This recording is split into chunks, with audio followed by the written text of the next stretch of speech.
Next we have Vani Selvarajah coming up.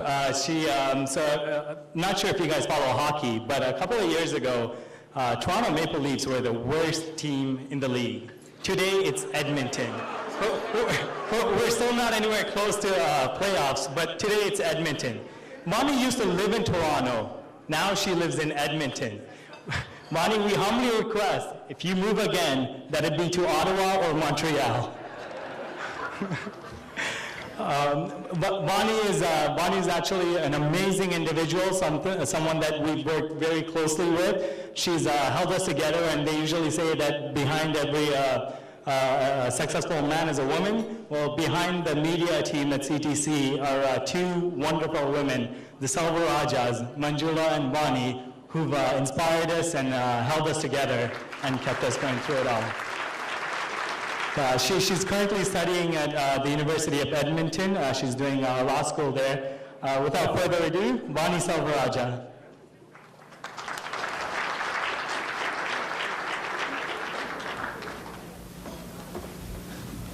Thank you for those kind words, Saru. I'll try to move.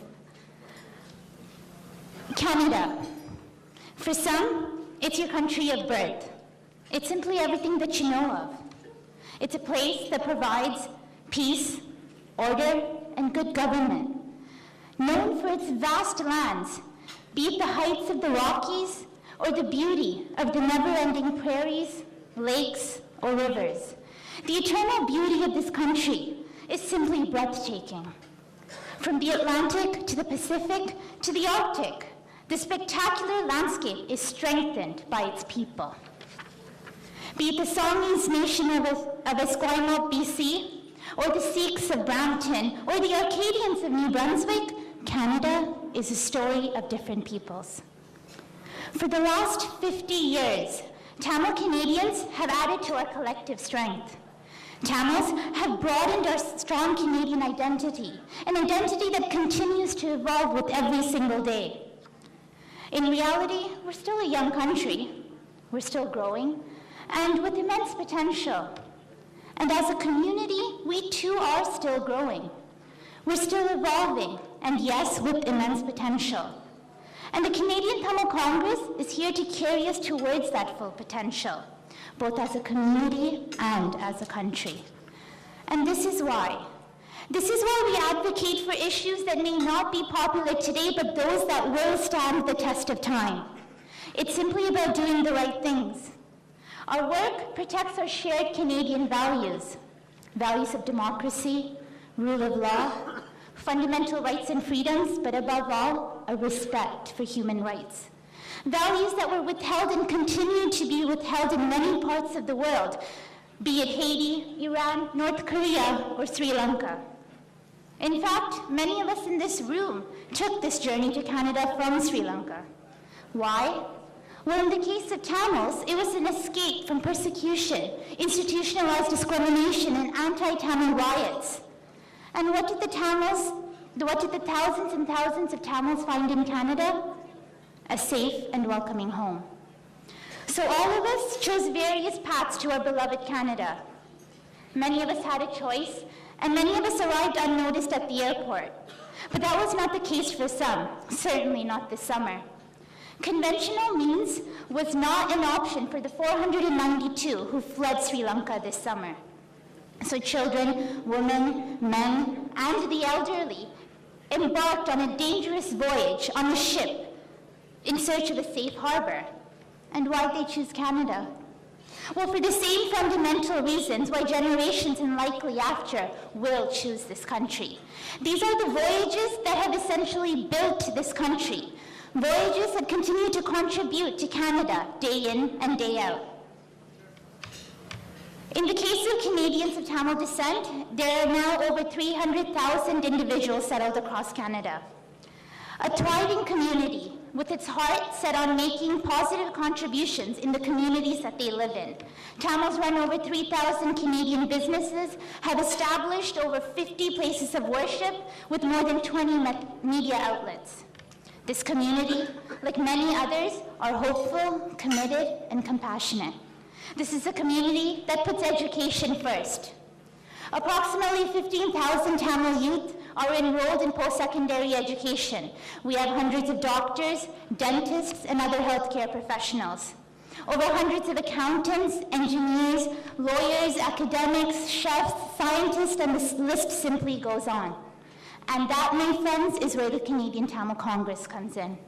CTC connects us as a community. For many, the Canadian Tamil Congress is a means to a higher end. It's a means through which individuals get involved, get connected, and contribute. It's an organization that upholds Canadian values while enriching the Tamil culture and language. CTC is a nonprofit, nonpartisan advocacy organization that represents us as a community. And that's been the case for over 11 years now, throughout CTC's 11 chapters from coast to coast. The contributions have been immense, and last year alone speaks volumes. CTC is proud to have celebrated another successful walkathon campaign. This year, we chose the Canadian Cancer Society, and for very obvious reasons. For their work in enhancing the quality of life for Canadians living with cancer, a disease which has no boundaries when it comes to ethnicity, gender, or age. With the powerful and optimistic vision of creating a world where no Canadian fears cancer, this amazing institution is leading the way in the fight. With the incredible support from various community groups, Toronto Police Services, Bar of the Arts, and numerous volunteers, we mobilized 1,000 community members to raise over $35,000 for the Canadian Cancer Society.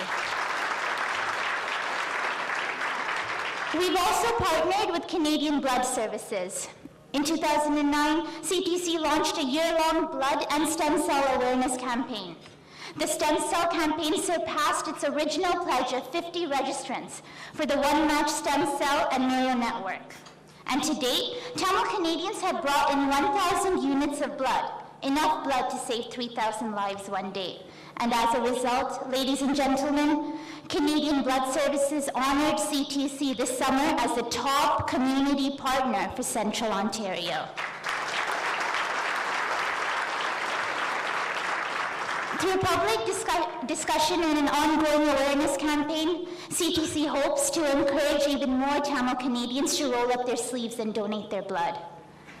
While the community's eyes were set on ongoing awareness and blood donation and its importance, we could not help but turn our eyes to the bloodshed that was taking place in what used to be the Pearl of the Indian Ocean.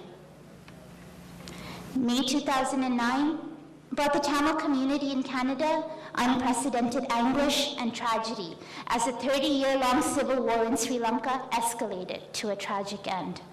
To mark this day of remembrance, several members of Parliament from all parties, including the leader of the NDP party, Jack Layton, attended a multi-faith service inside the Canadian Parliament to remember the tens and thousands of lives lost in Sri Lanka's war. The effects of the war were visible at the shores of Canada as well. Most recently, we worked with the 492 newcomers who came on board the MV Sunsea. Along with the boat arrived a profound sense of united effort at the Canadian Tamil Congress. Men, women, young adults all stepped up to the plate in large numbers.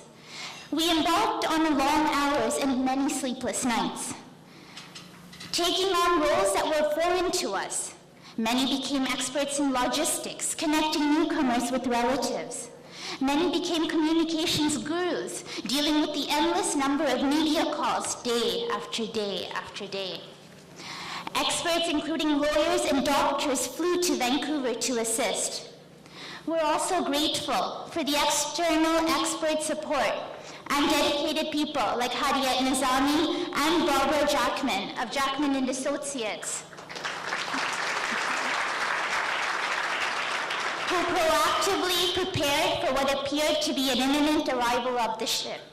And when it did arrive, CTC was there on the front lines, communicating the stories of those who arrived at our shores fleeing persecution.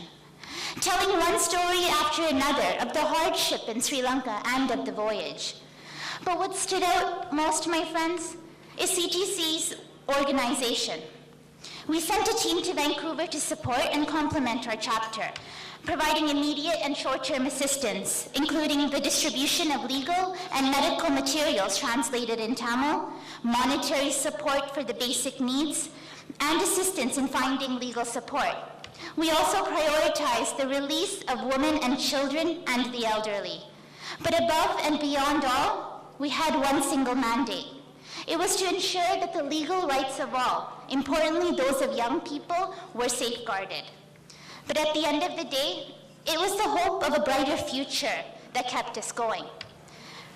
As one member emotionally informed us from Victoria about his first encounter with the newcomers, he said, "We sat around in this large gym, we laughed and we cried. These are today's refugees, but Canada's future. Their determination and strength will make this country stronger." And that we're sure of.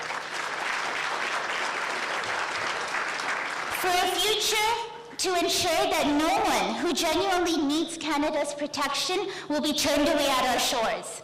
Since the arrival of the boat, CTC has actively worked with like-minded organizations like Amnesty International, Canadian Council of Refugees, and Canadian Chinese National Council to ensure that Bill C-49 does not pass in Parliament.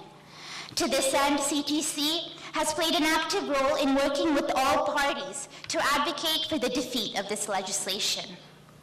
And as for our newcomers, well, while these men, women, and children build lives here, they can be rest assured that there is a bright future in Canada, one that will include traces of their past, traces of the important arts, culture, and traditions that they've left behind. And this is also a mandate of CTC, which it holds very near and dear to its heart. Last year, in Vancouver, there was an exhibit by local artists entitled Imagining Home at the Museum of Anthropology. In Edmonton, there were dramas showcasing the rich cultural legacy of Tamils. And recently, CTC has co-sponsored the 5th annual Tamil Studies Conference. The Tamil Studies Conference is the largest of its kind in North America, with over 70 Tamil Studies scholars, artists, writers, and activists from around the world. But there is more to our future.